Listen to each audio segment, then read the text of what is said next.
England laid down early Six Nations marker with ruthless win over Wales. England's ambition to reclaim the Six Nations crown for the first time since 2020 gathered serious momentum at Allianz Stadium as Steve Borthwick's side dismantled Wales 48-7 in a one-sided Calcutta Cup warm-up that bordered on brutal. Clinical, composed, and utterly dominant in the first half. England secured the four-try bonus point before the interval and effectively ended the contest as a spectacle long before halftime. While there will be mild frustration within the camp that the scoreline did not grow even larger in the second half, this was a commanding opening statement from a team with championship aspirations against a Welsh side enduring another painful chapter in a rebuilding process that continues to expose structural and disciplinary frailties. England looked assured in both selection and execution.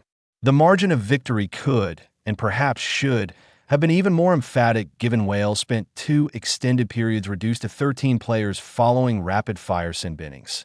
Yet with Scotland looming at Murrayfield next weekend, and memories still fresh of Italy's ambush of Gregor Townsend's in Rome, England may privately welcome the fact that there were still imperfections to correct.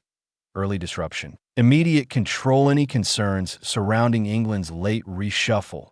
Tom Roebuck, replacing the injured Emmanuel Fewa-Boso on the wing, were swiftly rendered irrelevant.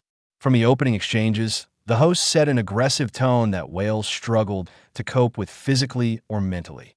Sam Underhill's third-minute charge down on Lewis Rhys-Zammit signaled England's intent, and moments later George Ford calmly slotted an early penalty to give England the lead. It was the first of many reminders that Ford, restored to the starting 15, remains England's most reliable conductor. A rare Freddie Stewart aerial slip briefly handed Wales attacking territory, but optimism evaporated almost instantly when obstruction at the line-out snuffed out their opportunity. Worse followed moments later when Wales committed the same offense again at the opposite end. England wasted no time capitalizing.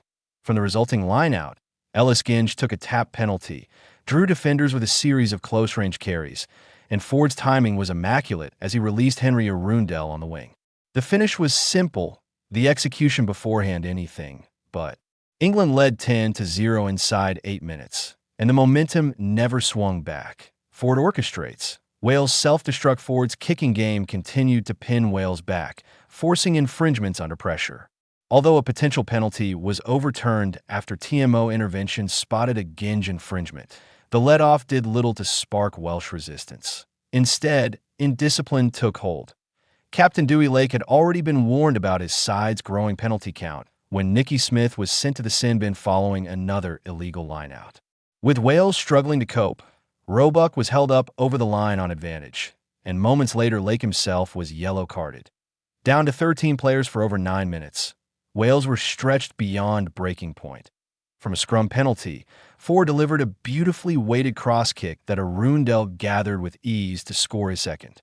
The conversion drifted wide, but England's authority was unquestionable. Ben Earl soon joined the party, powering over down the touchline after sustained pressure, and Ford added a superb conversion to make it 22-0 after just 24 minutes. Bonus point wrapped up before halftime to Wales' credit. They limited the damage while down 2 men, but their problems ran deeper than numerical disadvantage. Their set piece malfunctioned, decision-making faltered, and composure evaporated. The decisive blow came from a scrappy Welsh attack, off a halfway scrum.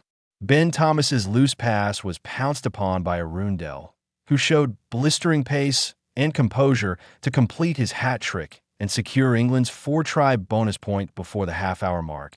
That IT was a miserable half, summed up perfectly by Lake's botched attempt at a quick tap 5 meters from England's line, failing even to touch the ball with his foot, a T29-0 down. Wales were fortunate not to be staring at a historically embarrassing scoreline already second-half control without.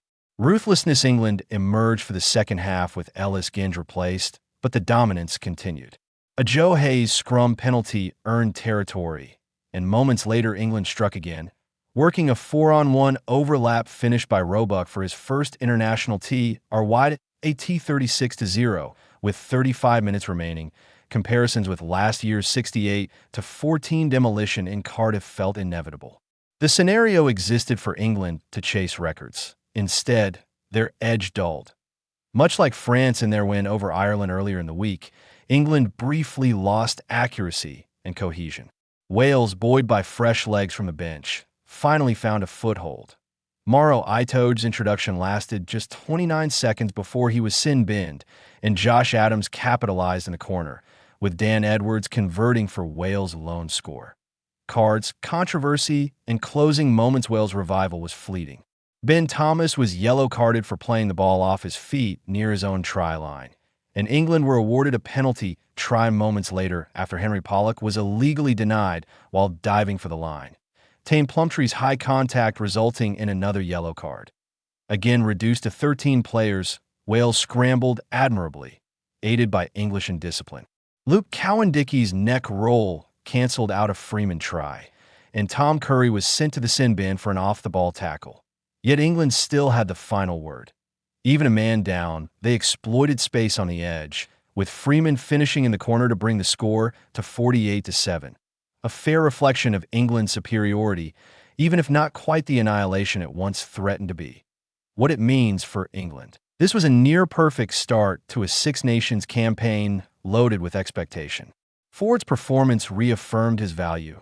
The back three sparkled, and the pack dominated physically. The inability to fully press on in the second half will be reviewed, but it may serve a useful purpose. Scotland away demands precision, intensity, and composure. Qualities England showed in abundance early on. For Wales, the outlook is grim. Indiscipline, technical errors, and a lack of cohesion continue to undermine Steve Tandy's rebuilding efforts. The scoreline was heavy, but the wider concerns run deeper. England march on.